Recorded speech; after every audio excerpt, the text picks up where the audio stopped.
we continue to try to find words to describe what it is we have been experiencing these last 11 to almost 12 months now.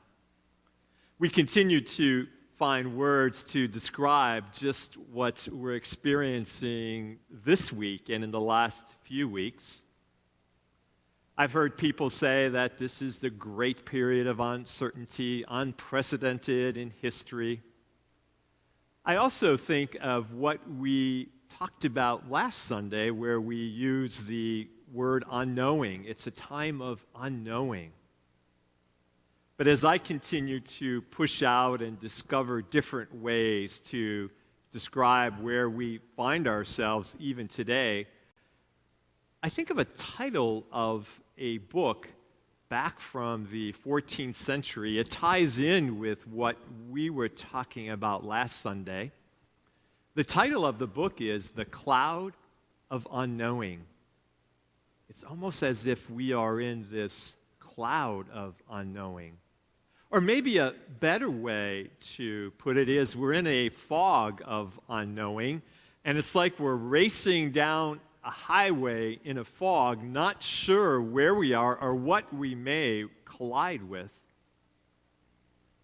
And then I push that illustration a bit, and I think maybe it's more like a whirlwind. It's as if we're caught up in this whirlwind, and we keep spinning and spinning, and it's all a bit chaotic.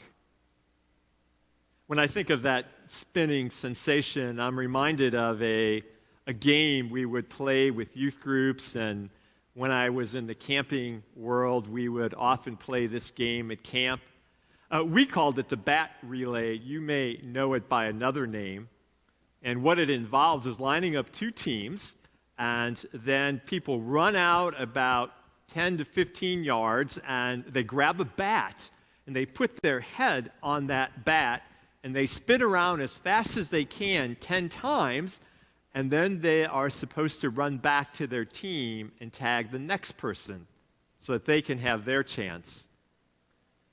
Now, something happens when you put your head on a bat and you're leaning down like that and you spin around 10 times and then you look up again, you are disoriented.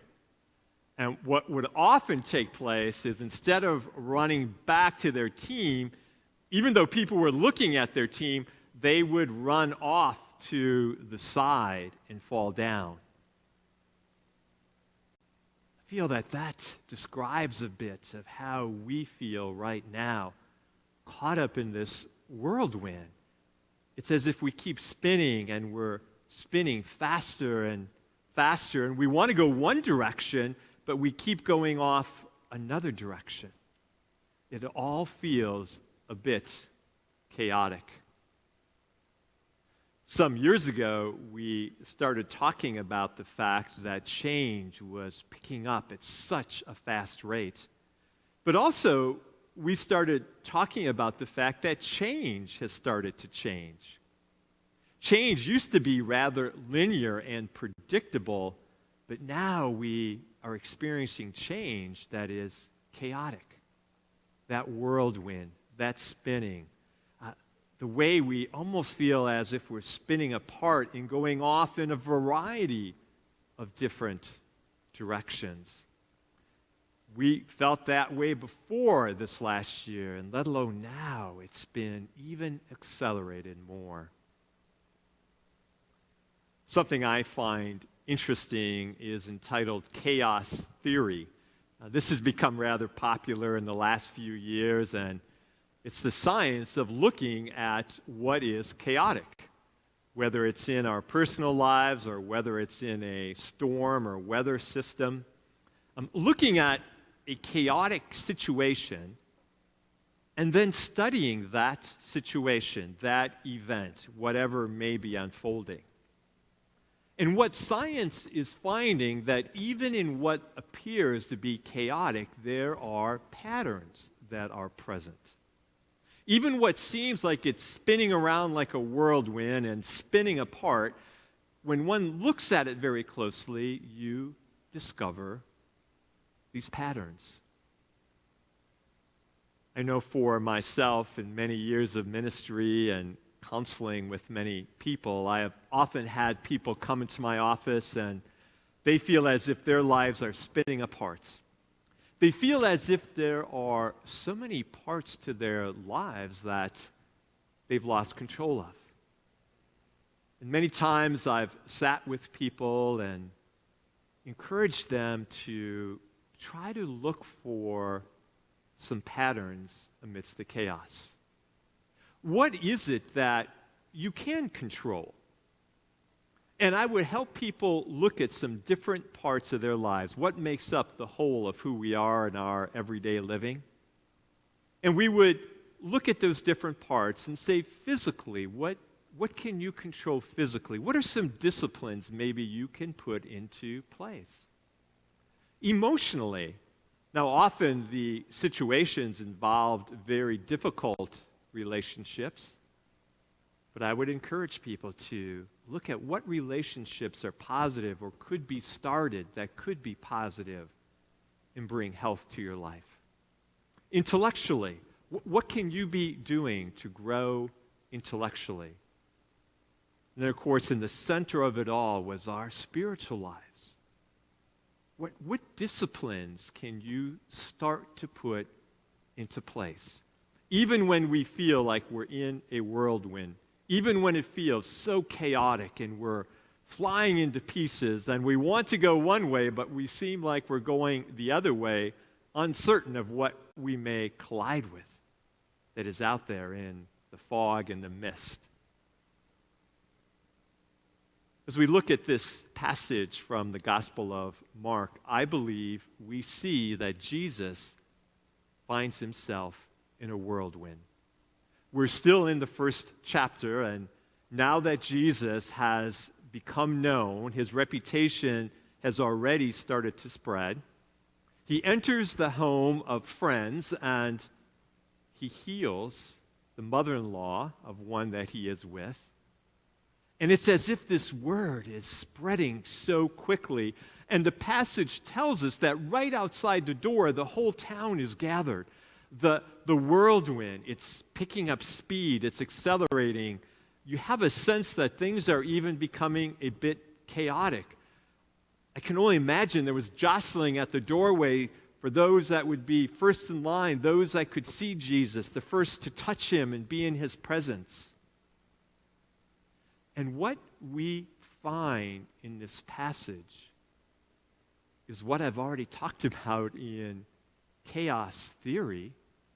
There would be patterns that Jesus puts in place for his ministry. Because just when the whirlwind was starting to spin and life must have been chaotic, Jesus separates himself. He separates himself to commune with the Creator God. He separates himself for prayer, to talk to God, and to listen to God, and then be ready to re-engage.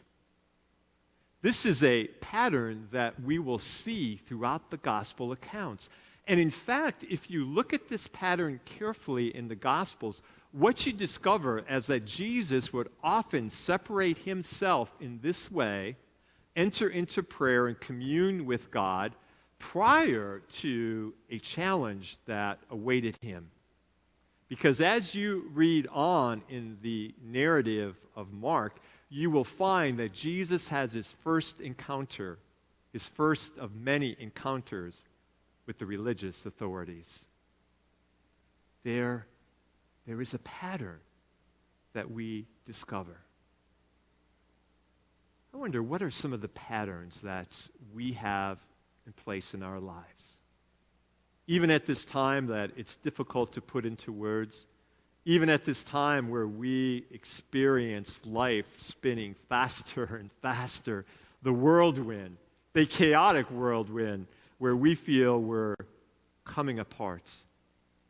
What patterns do we have that bring us back to wholeness? I believe we see at the beginning of the ministry of Jesus this call for us to separate from the fray. This call for us to come and commune with our Creator. See, I think it's similar to those people who were clamoring for the attention of Jesus, because when we separate and we take that time to commune with the living God, we too are placing ourselves in God's presence to have that touch of wholeness that those outside the door were seeking from Jesus. And then as we have that touch of wholeness on our lives, and as we listen to the presence of the living God, we are ready to re-enter. We are ready to re-enter and not be concerned just with our own whirlwind, so to speak. We enter ready to be there for others, to help Christ bring wholeness to other lives. This also sounds so counterintuitive, because as life continues to pick up speed, as the whirlwind becomes even more chaotic, our natural tendencies are for our lives to pick up even more speed. But as we do this, we lose our sense of wholeness.